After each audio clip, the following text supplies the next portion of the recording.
You are watching Eddie Real Story YouTube channel. Please like, share, and subscribe now. Assalamualaikum warahmatullahi wabarakatuh. Apa khabar semua? Alhamdulillah. Alhamdulillahi rabbil alamin. Wassalatu wassalamu ala asyrafil anbiya'i wal mursalin. Sayyidina Muhammadin wal alihi wa sahbihi ajma'in. Okey, hari ini kita berjumpa lagi dan setelah sekian lama saya tak ke udara ataupun tak upload video-video. Hari ini saya akan bercerita mengenai Dhamma Sutra ketika final AJL pada tahun 1991. Sebelum itu, mari saya perkenalkan siapakah Dhamma Sutra. Dhamma Sutra adalah sebuah kumpulan yang tiba-tiba melonjak naik dengan lagu berhantu mereka iaitu Umpama Mimpi Dalam Mimpi yang saban hari, setiap hari di corong-corong radio lagu Umpama Mimpi Dalam Mimpi lebih kurang dalam setiap setengah jam tu ada lagu keluar. Dan banyak semua siaran-siaran radio menyiarkan lagu-lagu mereka. Untuk makluman semua, waktu ketika itu saya begitu sibuk dengan ekspedisi. Kerana ekspedisi baru saja mengeluarkan album pertama mereka iaitu yang berjudul Darjah 1. Dan waktu kesibukan dengan ekspedisi itu, saya telah bertemu dengan Dhamma Sutra dan mereka menyatakan hasrat untuk bersama saya di dalam pengurusan yang saya bentuk untuk mengurus beberapa artis ketika itu. Dhamma Sutra ini adalah sebuah kumpulan yang saya apabila mengenali mereka dan mendengar lagu-lagu mereka, kebanyakan lagu-lagu mereka juga berunsur ketuhanan, contoh Sufi dan lain-lain ya. Banyak lagu-lagu mereka yang liriknya berunsurkan ketuhanan dan mereka dianggotai oleh vokalis Bagio, kemudian gitaris Arwah Alok dan bass pula Amran ataupun saya kenalnya sebagai An ataupun sekarang dia dah Haji Amran lah sebab dia baru naik haji 2 tahun lepas. Dan drama dia Kecik Molek Asu. Okey, pertama kali saya berjumpa mereka ni adalah kisah-kisah menarik antara saya dengan Dhamma Sutra. Antara yang saya ingat contoh Bagio. Saya pernah berbual-bual dengan dia dan dia pernah menceritakan arwah bapa dia pernah bawa dia naik basikal tua. Kemudian dia duduk di belakang, tak menghadap ke depan dia menghadap ke belakang.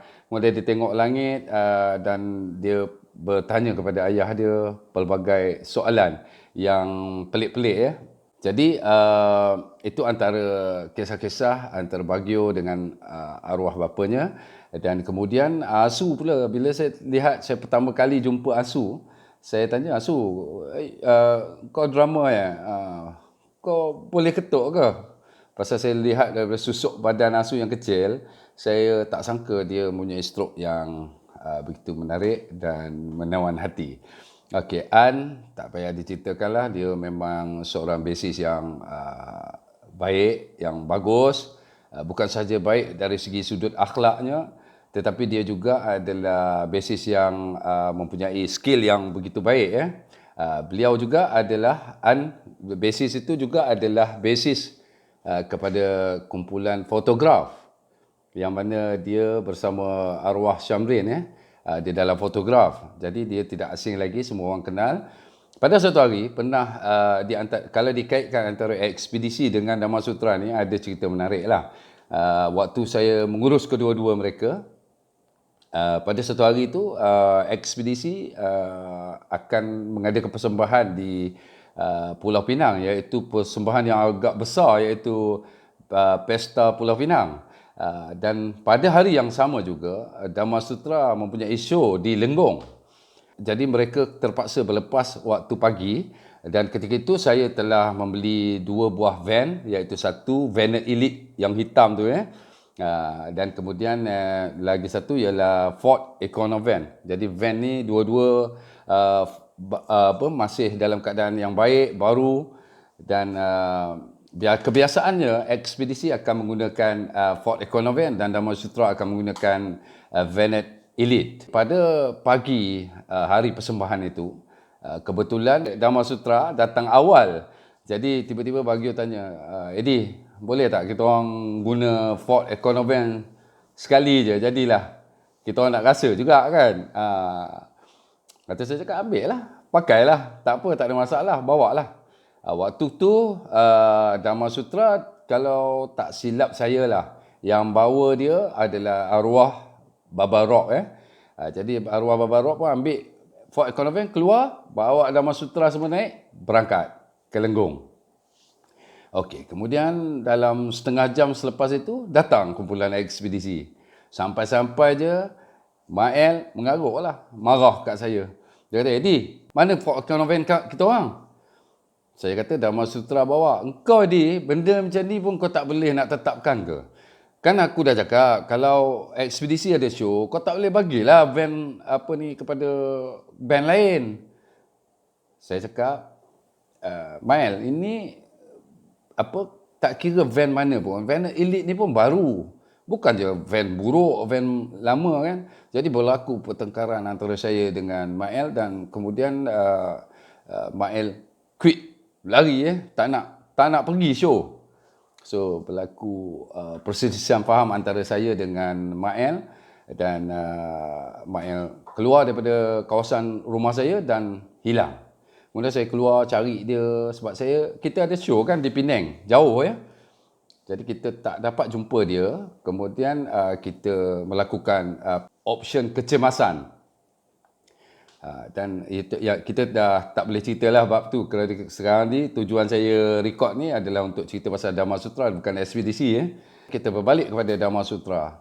Okey, Dharma Sutra dia sebuah band yang apabila kita berhenti di surau atau masjid, setiap kali kita pergi ke funfair dan sebagainya, kita akan berhenti solat di masjid atau surau. Setiap waktu kita jamak takdim ataupun jamak takhir ya, kerana perjalanan yang agak jauh. So Dharma Sutra ni boleh katakan kumpulan yang mengamalkan agama dengan baik lah. Itu tahniah pada mereka, dan saya suka pada mereka ya. Berkat siaran di radio yang selalu memutarkan lagu Umpama Mimpi Dalam Mimpi, lagu itu telah masuk ke carta muzik-muzik, dan akhirnya telah dinobatkan sebagai juara bulanan, saya tak ingat bulan apa, dan akhirnya kita masuk ke pertandingan akhir ataupun final muzik-muzik pada tahun 1991. Jadi persiapan rapi dilakukan, latihan dilakukan, lebih kurang dalam sebulan kita berlatih ya, untuk memastikan muzik kita padu. So tiba pada hari persembahan, kita rehearsal one day before. Sehari sebelum kita bersiaran langsung, kita ada full dress rehearsal. Dia record juga, kerana full dress rehearsal ni untuk sekiranya berlaku kecemasan seperti tak ada elektrik ataupun ada masalah-masalah lain, maka full dress rehearsal ni akan disiarkan kepada penonton, kerana timetable muzik-muzik itu telah ditetapkan untuk live. Jadi pada hari persembahan tu, semua band telah sampai ke belakang stage di PWTC. Saya berada di hadapan, lebih kurang 2 baris daripada hadapan, dan saya melihat, tapi waktu tu saya ambil tepi sikit sebelah kanan, kerana saya nak mudah, sebab melalui pengalaman saya dengan ekspedisi, waktu saya duduk di tengah, saya tak dapat melakukan apa-apa tindakan sekiranya ada technical error atau apa. Saya tak dapat nak pergi tegur producer. Producer ada di tepi yang mengarahkan cameraman dan sebagainya. Jadi saya mengambil tepi sudut sebelah kanan, berhampiran dengan producer. Apabila pengacara pada malam itu, selepas beberapa band membuat persembahan, tibalah masa Dharma Sutra. Apabila pengacara pada malam itu mempersembahkan Dharma Sutra dengan Umpama Mimpi Dalam Mimpi, debar dalam hati ni macam nak pecah jantung.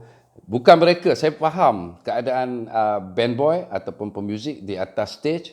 Mereka lebih lagi kerana mereka bimbang sekiranya ada terkucil, tersilap dan sebagainya, maka seluruh mata dalam Malaysia ni tengah melihat mereka live perform. So mereka lebih berhati-hati, lebih berdebar lagi daripada saya. Saya pun berdebar kerana apa? Saya bimbang. Mereka adalah kumpulan di bawah pengurusan saya. Saya tak nak apa-apa berlaku kepada mereka yang akan menjadi efek kepada populariti mereka. So Dharma Sutra pun naik, yang ketika itu dah ada atas pentas memulakan muzik. So apa yang berlaku? Saya nak roll sebenarnya panjang sikit lagu ni, tapi apabila saya dah rakam sebelum ni, ada copyright claim apa semua dan bayaran royalty tu dibayar kepada orang lain, saya delete. Sebab itu saya re-record balik cerita ni dan saya mungkin boleh tunjuk sikit lah apa yang berlaku kepada Baguio pada malam itu. Baguio telah Dharma Sutra telah memulakan persembahan dengan baik, muzik intro yang begitu baik. Anda boleh lihat di YouTube, TV3 ada siarkan lagu tu secara penuh. Tetapi pada hari ini saya nak cerita apa yang berlaku. So apabila Dharma Sutra dah mainkan muzik, kemudian Baguio pun dengan aksi silatnya dia pun mula bersilat. Ya, kerana di intro dia itu Baguio pun bersilat. Bersilatlah dia. Okey. So, apabila Baguio bersilat tibalah part verse pertama vokal. Dia pun naik pegang mic dan menyanyi. Apa yang berlaku? Kita roll sikit ya. Roll. Okey, semua dah tengok. Suara Baguio tak keluar pada verse pertama tu sehingga menyebabkan saya sendiri di sebelah kanan tadi, mujur saya duduk di hadapan dan sebelah kanan saya keluar dan berlari kepada technician. Mungkin diorang tak perasan Baguio tak keluar suara sebab mereka semua artis mereka ambil sama rata. Tapi pada saya memang terkesan lah.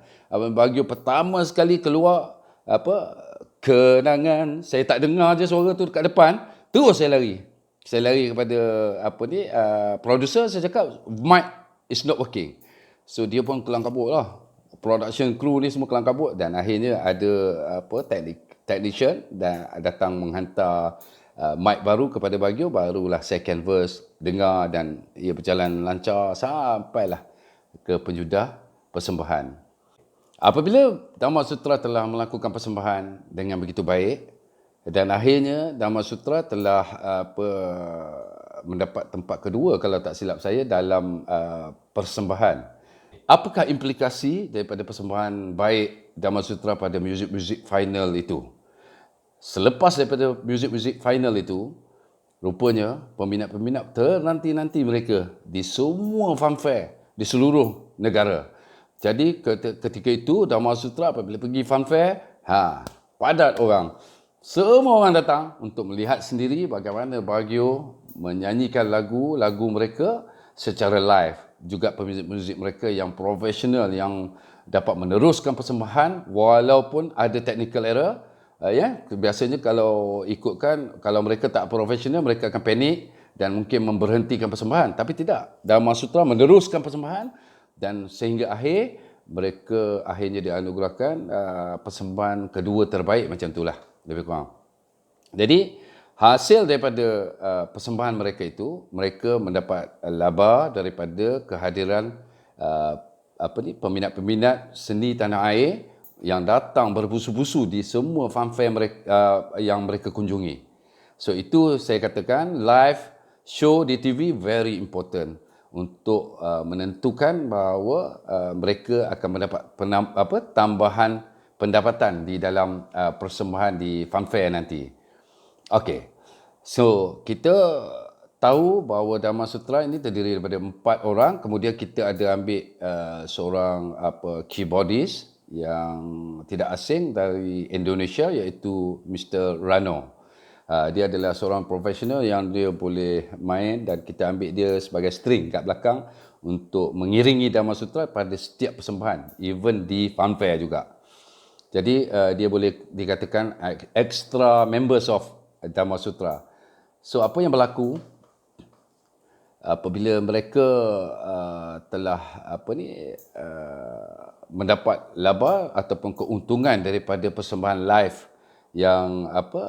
yang menarik di dalam muzik-muzik itu, mereka kemudian telah melonjak nama naik popular sebaris artis-artis lain yang popular kepada ketika itu. So that is Dharma Sutra. So Dharma Sutra terdiri, saya ulang balik, terdiri daripada vokalis Bagio, gitaris Alok, bassist An ataupun Amran, Haji Amran, dan drama Asu. Asu. Dia aktif sekarang ni di media sosial. Okey. Kemudian kita ada additional players ataupun band members, iaitu Mr. Rano daripada Indonesia. So,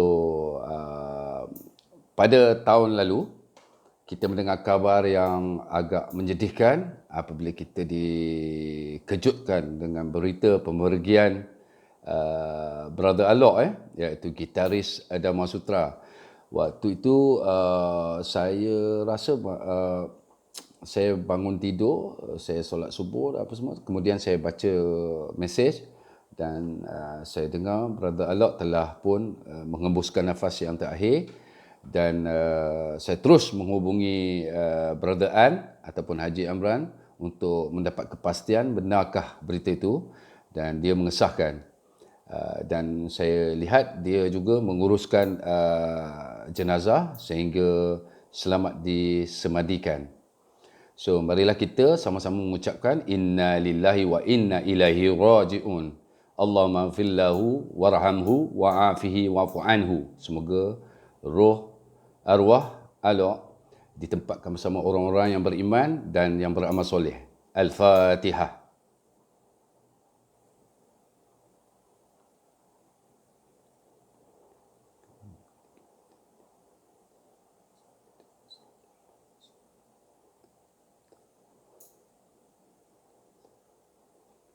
Okey. Kita semua, brother, akan pasti mengikuti Alok. Tidak ada seorang pun yang akan terlepas daripada hukuman ini, iaitu kematian. Sebelum kita mati, sudah pastilah akan datang kepada kita suatu situasi yang dipanggil sakaratul maut. Sebab itulah, untuk menghadapi sakaratul maut ini, hendaklah kita menjaga amal ibadat, amal soleh kita. Yang paling utama sekali yang akan ditanya apabila kita masuk ke dalam liang lahat. Apabila orang dah kambus, orang dah pulang, keluarga dah balik apa semua.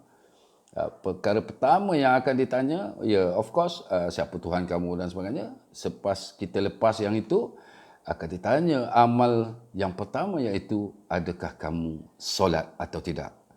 So kamu tak boleh cakap, oh saya puasa ya Allah. Dia tak tanya puasa, dia tanya solat dulu. So sebab itu saya selalu menekankan dalam video-video saya, jangan kita tinggal 5 waktu, iaitu yang wajib. Kalau kita tak mampu nak buat solat sunat apa semua, kita buat yang 5 waktu. Okey brother, jangan tinggal. Kerana ada hikmah di sebalik kenapa kita kena bangun solat subuh awal pagi, tengah tidur sedap-sedap kita kena bangun.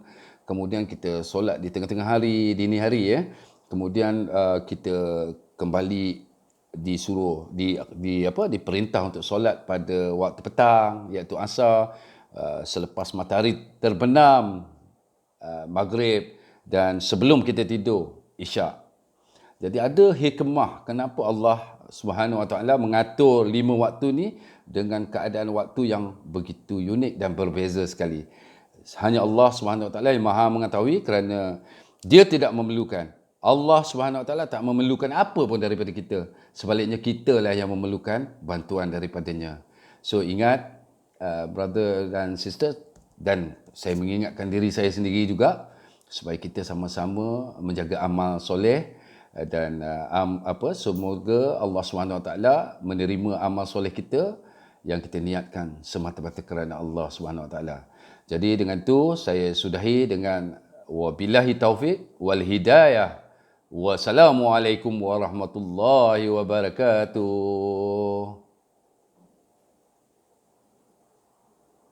Do follow us on Facebook Eddie Badrui Expedisi and Instagram Uncle Eddie Expedisi. Thank you for watching. Bye.